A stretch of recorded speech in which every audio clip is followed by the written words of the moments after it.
Sa'yo mo lutod? Binadakkan. Binadak. Watch and learn. Grabe butang ahos. Uy mo, yung lasado ni Isa. Kaya taga ng panako. Kaya nga ako nagtanim ng bawang para andi, ano ako eh. Bulabog, na ibalik dyan yung rip ka bulabog kasi mo palit. Yung bentang ref. Nakakaalala ako kay Kano talaga. Siyempre maglagay tayo ng konti butter. Nay! La! La! No! No! No! Siguro. Kaya Teka. tikto.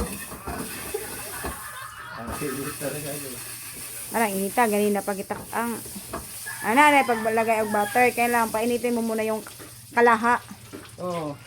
Tapos ilagay natin yung, siyempre una natin ilagay yung onion. Kasi matagal maluto yung onion, yung garlic eh, madali lang maluto siya. At gamit na naman tayo dito, oh my god, nakakatakot hawakan yung mga, ano na dito, mga sandok, kaya naka-organize man. Tapos meron pa dito.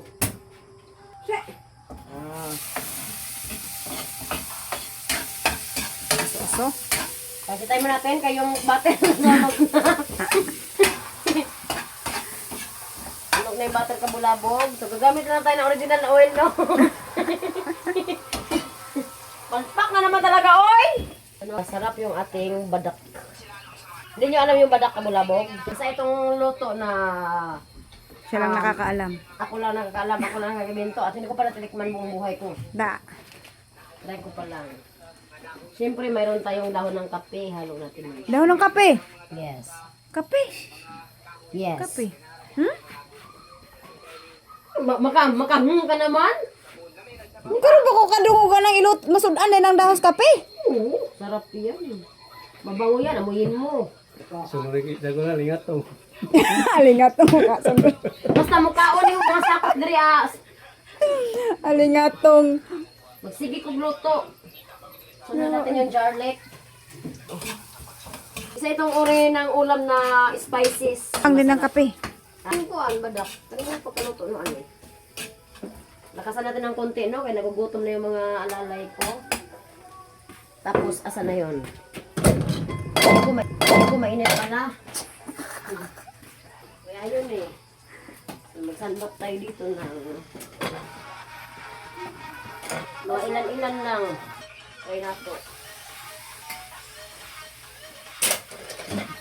So yan yung tinatawag mong badak. Anong badak may tawagan na? Eh, yun yung nabigkas ang bibig ko eh. Kasi ito yung lutong natutunan ko nung mga naglayas ako ng mga kapanahonan kabulabog. Ang dami ko natutunan talaga. Isa sa pagluluto yung natutunan ko talaga ang paggawa ng mga pagkain na akala mo masarap tingnan, pero pag kinain mo, pangit ang lasa.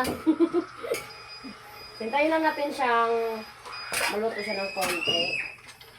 O, may delikado din sa paglutuan eh. Kahimos ba? Oy? Wala apo yung kabulabog! Bebe. Sapal! Ito yung tawag na kapawong ka. Naglibog na ako, naglibog.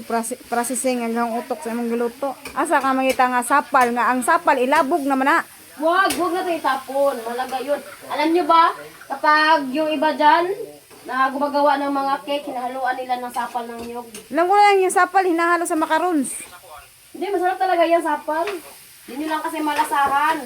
Kasi nga ano kayo, bago kayo sa mga ganito malasa. Tapos dahon ng kape. Lagyan natin siya ng water. Mga 1 glass of water. Tayo natin siya mapuno, no? At umapaw dyan. Apaw na! Apaw na lagi! Wala! Apaw today! Grabe, wala man lang nag-gusto na patayin kung ano. Masarap na naman sila sa ano nito. Talaga, oo. Yung dahon ng kape. Natin yung chicken curry powder. Ganyan lang siya, wilwig lang. Manghang kasi yan.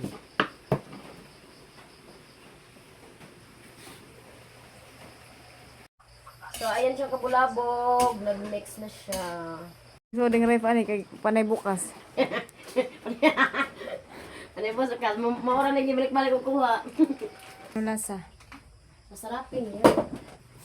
Be? Hindi ko sigurado sa lasa ano ba? Kaya di ko kalasa. Agahong sipon.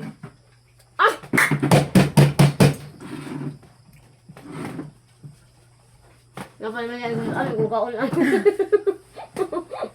Gahatay.